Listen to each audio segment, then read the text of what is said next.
This is Professor Warren Dukes. He was my summer professor for racial and ethnic diversity course, and I thought he would have a really good background as a scholar for this topic, but also as a fan of the NFL, no matter how big of a fan you are, a viewer, audience member, Right.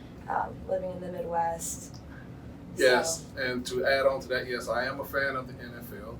To a large extent, I'm like a college football fan because of the purity of the sport there and less commercialized as you find with the NFL. My research area, yes, is in minority culture adaptation into dominant cultures. And so a lot of what is happening surrounding the background of Kaepernick, yes, it kind of fits into my wheelhouse of scholarly studies because it begins to understand the emotional labor that persons have when they have to negotiate their identity in a structured society that pretty much sees their identity as abnormal. Yes, I thought you would have a really good view on this. I'm excited to kind of get your take. Okay. So really quickly, can you describe kind of where you grew up, what your childhood was in relation to what NFL team you associated yourself with, or if you were even a fan of the NFL at a young age? Absolutely. You're going to date me too by saying that. You're going to put a mark on my age. So I grew up in North Carolina, and of course during that time we did not have a NFL team. That came some years later. So I grew up a fan of the sport, watching some of the greats of the NFL. One of the persons that I highly admired was the Dallas Cowboy teams of Roger Staubach and Tony Dorsett in that era. So to me, football has always been a part of my life. I played football up to high school, and that was also a good experience because I realized, the more persons are engaged in competitive sports, not only does it serve and bode well for their own personal development, but it teaches them skill sets as far as professional development, teamwork, and managing emotion as they begin to navigate their own life beyond high school sports and even college sports. You said you've played football up until high school. Did you feel any social difference from like your teammates growing up, or did you, how would I rephrase this? Did you feel like an outsider because of your color or not gender? Right, it's a male-dominated sport. Yeah. No, I really didn't have that. We had a very good team. There was a situation though that really made me step back from football my senior year. Up until that time, all 3.5 years of that time, I was always a starter and I played defense for the most respect. And that senior year, there was now, without any competition, the coaches just sidelined me and they put in my space a white male who happened to be one of my best friends at that time and who never played that position. And so I was dual position, defensive back and defensive end. And so my friend, he never played that position before, and he and I talked about that, and he felt very uncomfortable. And I said, "Well, just go ahead and play and see what the coach is trying to do." So we had our own conversations about that. And so he kept failing at the position, but the coach still maintained him in that position, but never had communication with me. And so, of course, and that is where my research now, when you look back in hindsight, I can see how it kind of developed then. When persons are separated from the dominant group, when they are pretty much the spotlight is put on them, and they're being to some degree punished for something, or at least held back. What typically is a human nature and a human reaction is to say, well, what is it about me that is different? Obviously, that they are rejecting me. And so to me at that point, it did become about, it was more race-based. And to add more content to that, I was also being scouted, if you will, for collegiate participation. There were several scouts who had already come to the practices during the summer, and they had already had conversations with the coaches about me. And so I saw that as an opportunity for my coaches to kind of derail any aspects I would have to play collegiate football. And it did work, but luckily I was pretty solid and sound in academics, so that didn't faze me so much.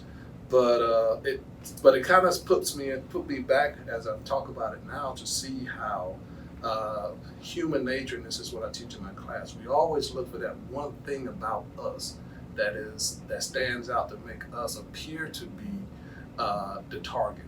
And so in this society where race has always been a context of who we are, race is always that first piece to go to. Women, they go to their gender particularly because of what's happening in a male-dominated society. Mm-hmm. So understanding that situation might have been a catalyst, if you will, to where I developed my research later on. Yeah, I like that. That was a really good answer. Now let me ask you, when you first saw Kaepernick kneeling in 2016, mm-hmm. during the pregame, what were your initial thoughts? Some context behind that. So I'm a veteran myself, so I served 8 years in the United States Marine Corps. Okay. And so in those 8 years with honorary discharge service, what I have come to understand through my own experience with the military is the piece of who the person is and where their uniform begins. There's a separation between the two. Mm-hmm. So when I first saw the kneeling and the commentators began to put focus on this one individual kneeling on the sideline, I really didn't give it much of a consideration. There was not much of a thought. This was a person that, to all respects, other than his football talents, no one was giving much attention to who he was as a person outside of that. Yeah. The social consciousness of the individual. And so as more conversation and more media focus began to spotlight Kaepernick, I began to look more closely as to what's the nature, what's going on, what's the background.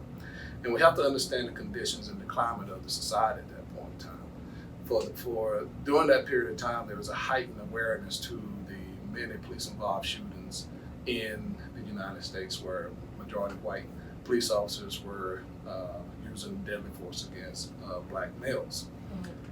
At the same time, that was the period that I also visited the White House for President.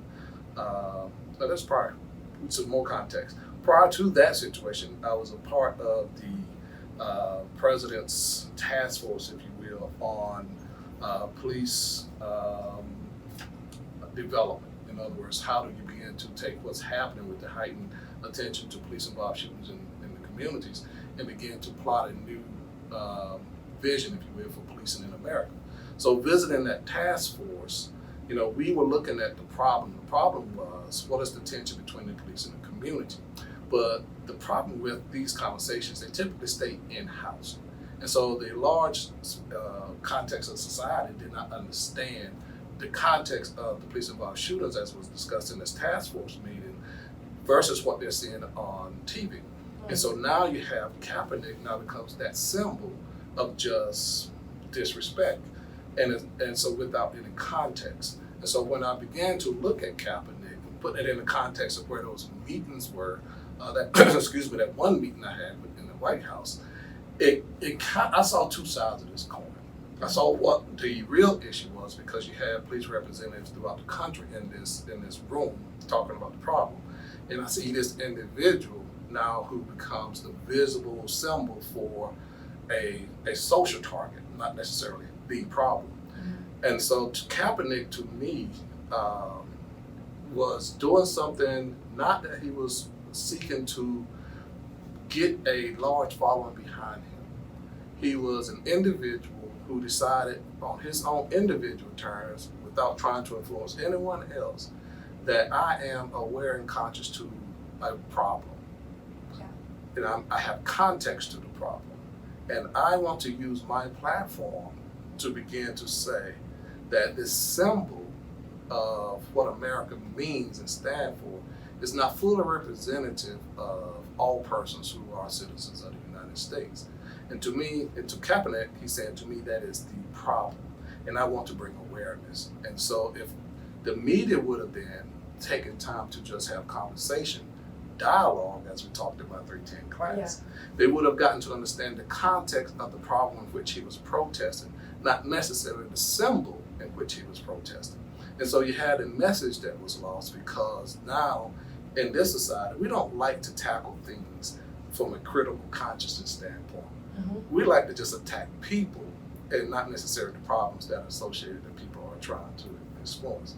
And so that's how I began to understand where Kaepernick stood. And I understood then also from having both sides of the perspective, from the boardroom to now the visual, I began to understand where his message was coming from, to say, this is something that I want to bring attention to using my platform because now I am a high profile player in the NFL. Yeah, and the media did get a quote from him saying, I'm not going to stand up to show pride in a flag for a country that oppresses Black people and people of color. Mm-hmm. To me, this is bigger than football, and it would be selfish on my part to look the other way. Mm-hmm. But when the media heard this, and again, people take it out of context, it's shut down. He's shut down because he's bringing up police brutality, and that makes people uncomfortable, and they don't want to hear that. Mm-hmm. So I think that's, once he kind of started to say like what he was doing, I think people already had an idea of him, and like they just really shut him down, the majority. They shut him down, and then and that is one of the things too that is a problem with persons who become activists, so to speak, whether it be silent or more vocal activists. They have, once they give their initial statements, we can cherry pick what is most important about that and use that against them, and that's typically what media does. And the fact that yes, there was a large contingent of society that really didn't want to hear the message, police-involved shootings, in particular Black people, because what is the stigma that goes with that? Well, the stigma in America of African Americans and Blacks is the fact that they are violent and they're criminal, and therefore you need a large police practice that in order to control this perceived dangerous population. Mm-hmm. And so when you have the message did not have any importance to anyone absent the context and the imagery. Where the imagery is, well, why police shoot these Black people? Oh, did they commit a crime? Oh, then they're a criminal, they should have been shot. Mm-hmm. And so now you had, and then you start seeing all these Black Lives Matter movements, when that wasn't enough, you see Blue Lives Matter movements, and so all these slogans and symbols in which we talked about in Friere's textbook about when these slogans and symbols just are enough to just keep people divided and separated and not focus on the real issue. Yeah. What kind of conversations do you think he's starting, and what kind of protests do you think people, athletes, students are following because of him kneeling and because of him showing his, support for this area that he believes needs change? That is a very good question. And one of the things I've always done in my professional setting in academia is to be an advocate and support for student athletes. Primarily it's because of the fact of this. Once you sign your name on that document, and you as a softball player who understands this, you pretty much yield your own individual humanity to the will of the institution. So now you're directed and they're directed to be whom the university says they should be. So you have parameters established around you. And so you become more of a property of the university in which deprive you somewhat of your individual voice, your individual talent. So that becomes, when you understand that dynamic, you begin to understand where Kaepernick comes from. Anytime anyone is in that position where they're denied their own individual humanity at the expense of some larger corporation or institution, then when should that person be denied that voice and be expected to retain and regain that voice?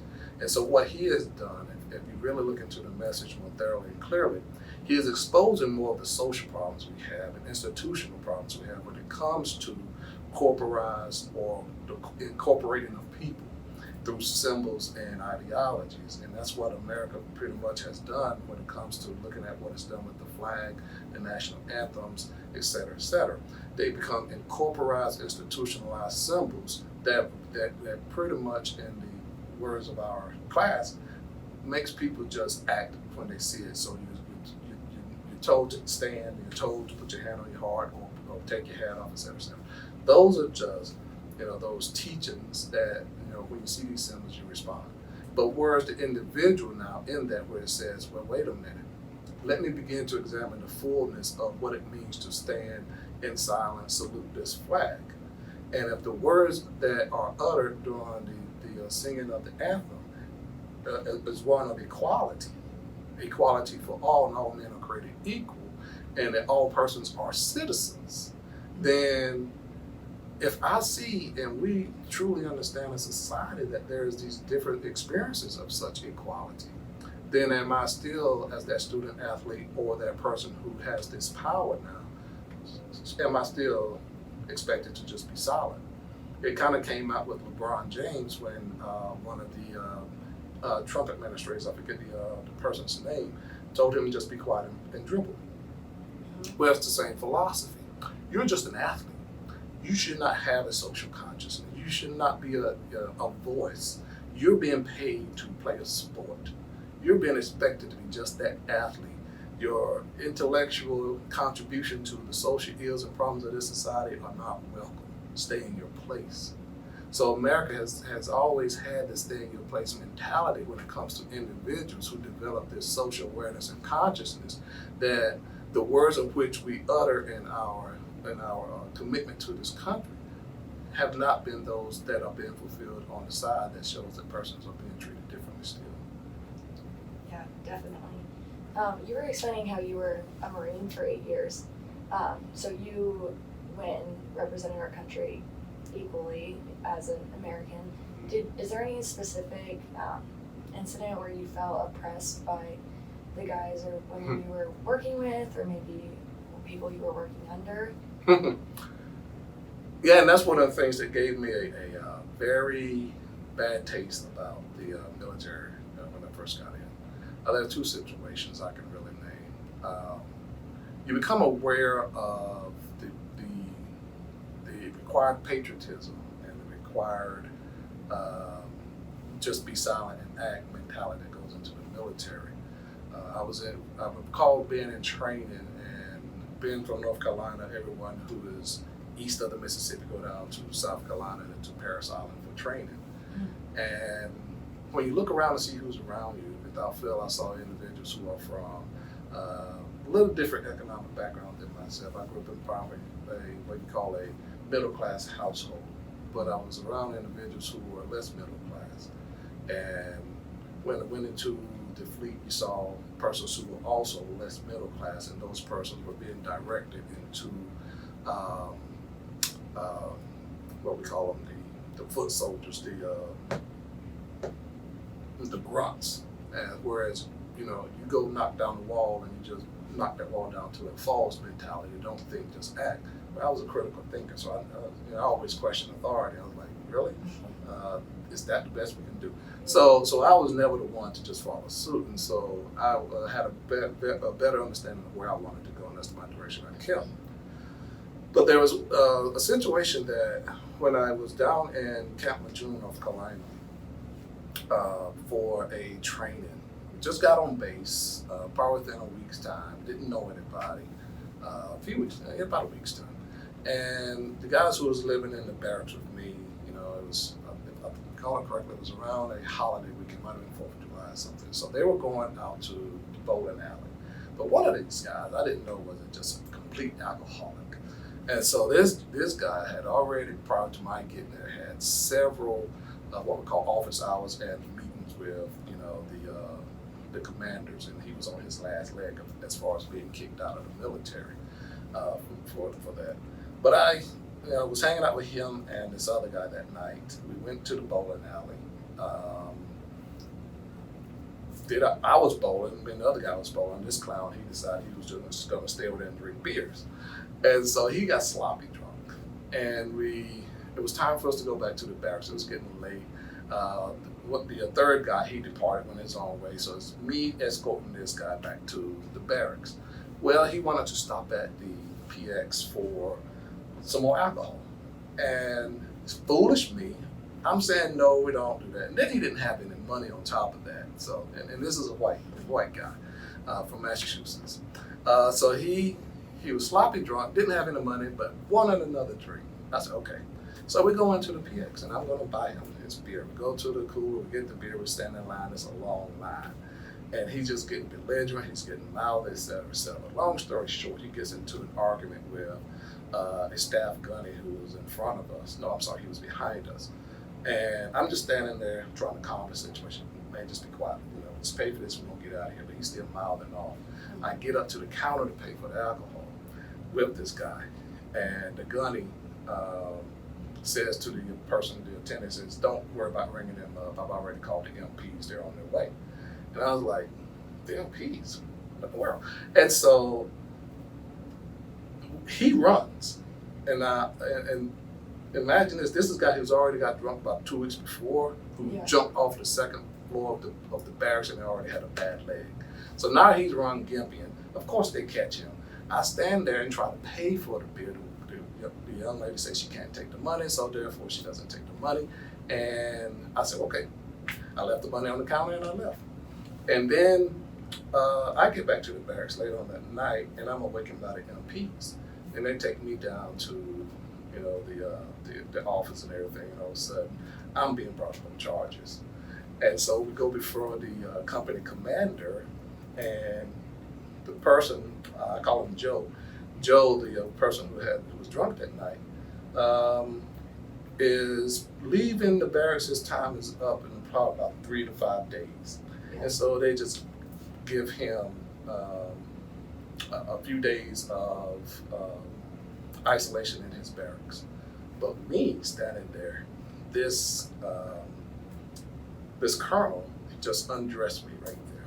He took my rank, called me all kind of disgrace to the uniform, et cetera, et cetera. And I'm standing there looking at this. I'm like, I did nothing. They looked at the video, got the testimony and statements from both the gunny sergeant as well as the person at the store. They said, I did nothing, but I lost rank, I lost pay, had almost a chapter 13 not chapter 13, I forget what we called it at that time, put in my papers that said I could not get promoted for a certain period of time. And here this person who created all these problems got isolation, kept rank, kept pay, kept everything else. So again, race becomes to me a factor in this situation. Definitely. And so I left that kind of started. And so when I look at the military from that standpoint, there's always been in American institutions a factor of race. And this feeling and the need to have more of a stronghold, if you will, on persons of color because of their representation there. And it goes back to that piece of being still abnormal in dominant society, dominant cultures. So that left me with a pretty bad taste, but I still fulfilled my obligations. I was able to at some point in time regain some rank, but I never did. By the time I was honorably discharged, I didn't get my full rank that I would have been discharged had I not had that situation to occur. Yeah. So when I say being veteran, I am a proud veteran of the fact that I did sign my name on the line with good intentions to do what was necessary, if called, to represent my country.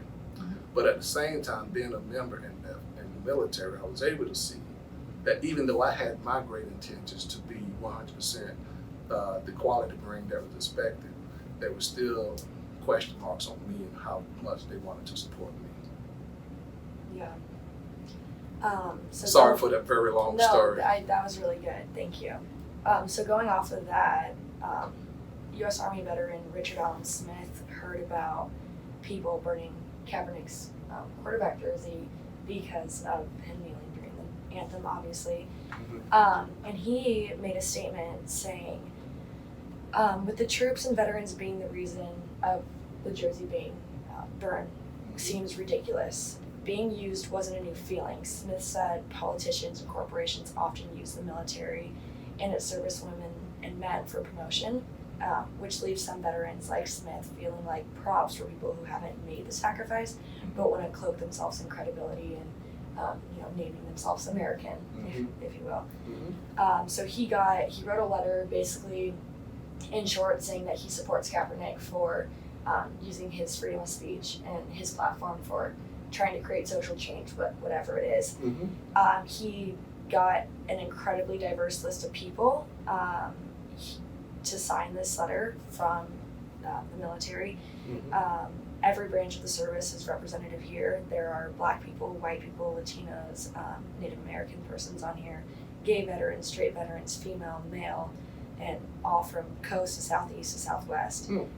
Any sort of identity you can imagine is signed into this letter in the form of one person or more.